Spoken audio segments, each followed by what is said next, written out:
Do I really need a financial advisor to invest in stocks, or are there alternative approaches for successful investing? That's the type of question that keeps financial advisors up at night, because the answer isn't one size fits all. First off, I'm not a financial advisor, but I've done a bit of this stuff and talked to enough experts to have an opinion. Sure, a financial advisor can offer a wealth of knowledge and experience, especially when you're dealing with complex situations like estate planning or tax strategies. They keep up with the market's roller coaster so you can sleep a little sounder at night. But let's not pretend they're the gatekeepers to investment success. There are alternative approaches galore. Education is your strongest ally here.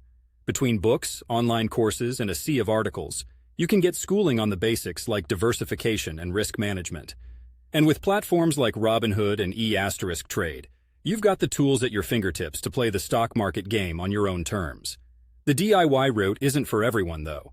Responsibility, discipline, and keeping emotions in check are crucial, and honestly, not everyone's cup of tea. And no matter how savvy you are, the market can humble anyone. It's like keeping your old '97 Toyota on the road. Anyone can change a tire or top off fluids, but it's a whole different ballgame when the check engine light comes on and it starts making that weird clanking sound. What about robo-advisors? They're steadily carving out their own niche between going solo and hiring a human advisor. These automated platforms can manage a portfolio based on algorithms for a fraction of the cost of traditional advisors.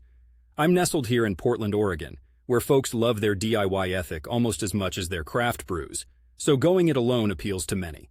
Yet when it comes to stocks, I see plenty of people happy to pay a bit to avoid the stress or time sink.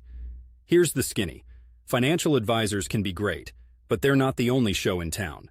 Knowledge is power, whether you're getting it from a person, a robot, or your own self-study. Align those investments with your time, abilities, and willingness to learn. And most importantly, understand your risk tolerance. It'll save you a lot of heartburn down the line.